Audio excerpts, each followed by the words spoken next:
Hello everyone, and welcome to my General Hospital YouTube channel. I hope everyone is having a wonderful day. Before we begin, please hit the subscribe button and give this video a thumbs up. Carly received word that Bobby Spencer had died. In this episode, Sonny discovered the truth about his wife. Nana enjoyed some alone time with Willow. Scout's nightmare put things into perspective for Sam, and Olivia clashed with her best friend. Let's delve a little deeper into the details now.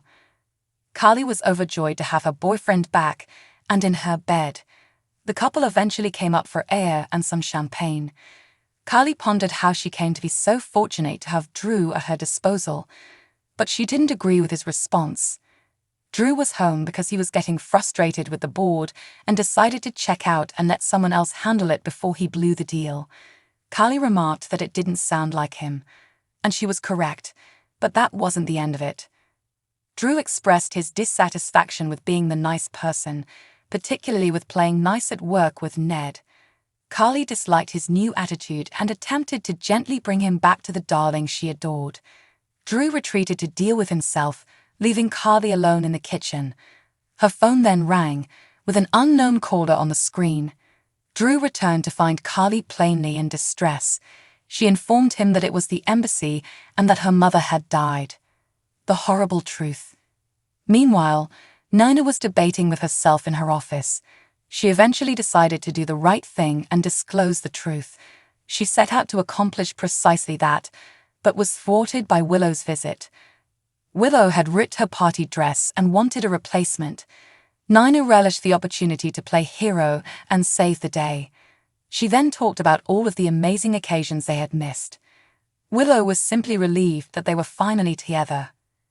The fireworks over at the docks astonished the audience, but they were nothing compared to what was to come. Olivia, Ned, and Micah realized Lois and Sonny weren't present after only 2 minutes. They ran straight toward the Savoy. When they walked in, Lois pushed their hand and compelled them to confess. Olivia and Ned were the first to acknowledge they knew, but Michael remained mute for a long time. Until Sonny forced him to talk, Lois, Olivia, and Ned left, leaving Sonny alone with his son. Michael admitted to knowing the truth since Sonny and Nina's wedding day. He tried to explain that he kept it to himself for Sonny's sake. Sonny, on the other hand, was not convinced. He asked to know your name, and boy, did he ever get one. Nina was named as the perpetrator by Michael.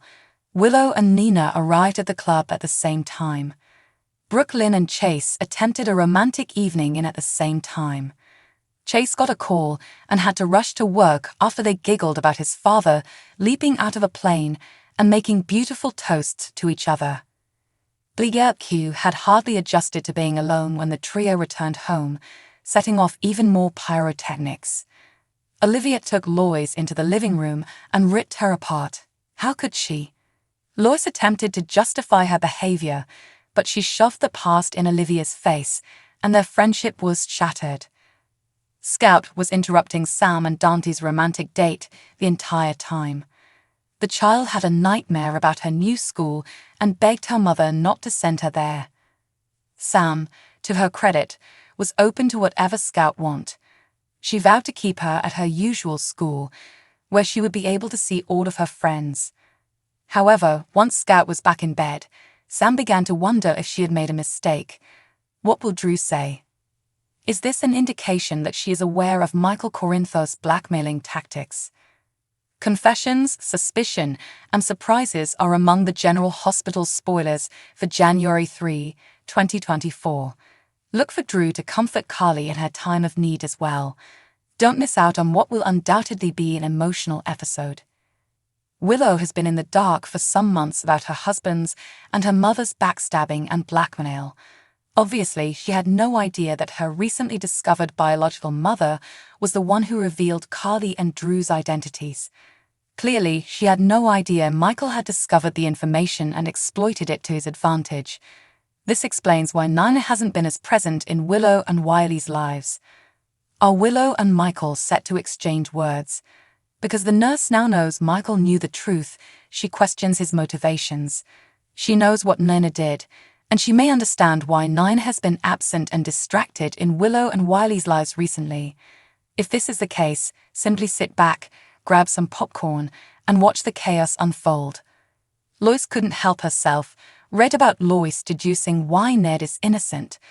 So it's time for Sunny to learn about the many aspects of the SEC scandal.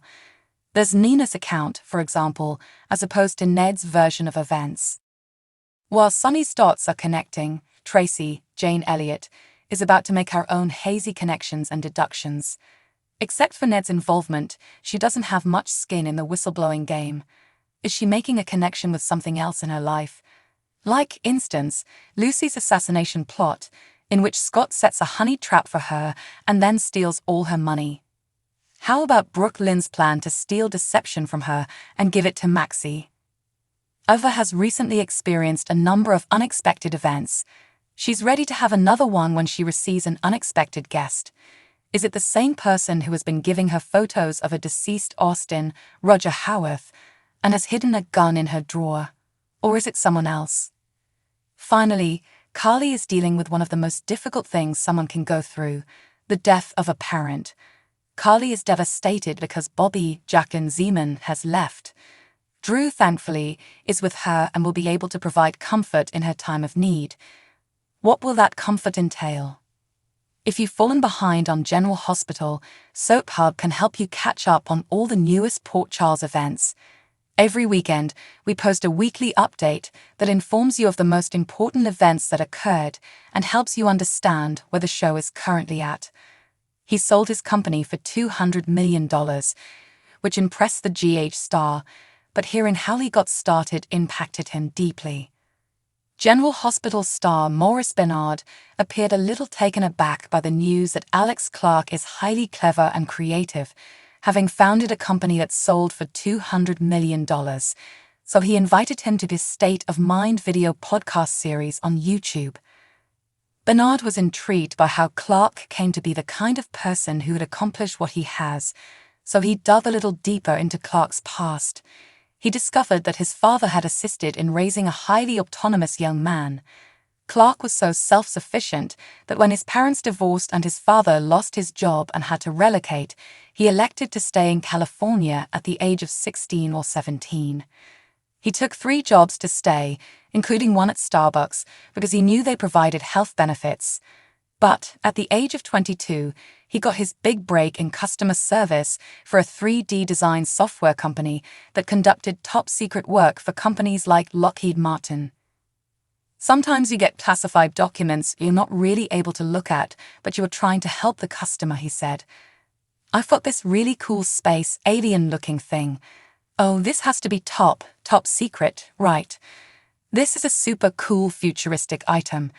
And the guy was having trouble modeling it, so I was like, oh, here's how you go. Here's what you're going to do. And I said, okay, I just need to ask. Like we spent so much time, probably a week's worth of customer support. What is this thing? Is it heading into space? What exactly are we doing here? Oh, he exclaimed. That's a fishing bobber, a fresh new fishing bobber I invented, he joked. Clark, on the other hand, desired to program and write software. He wanted to accomplish more, and while some people were willing to help, some preferred to keep him where he was. He changed his major to computer science at this point. He soon had the opportunity to work in software testing. His advice to others is to always take what they do seriously because their careers merit it. Even when he was working at Starbucks, he was always studying everything about his profession. He also mentioned going too far, life being off-kilter, and the balance being off. The two discussed books Smarts versus Street Smarts, going too far to the point of obsession, pushing limits, and so much more. There was also the issue of what falls by the wayside. What is the cost of being extremely successful in one area? It all comes down to priorities, and doing what's best for you. They then got into further detail about how he built his $200 million company. To find out how he achieved it, watch the entire episode here.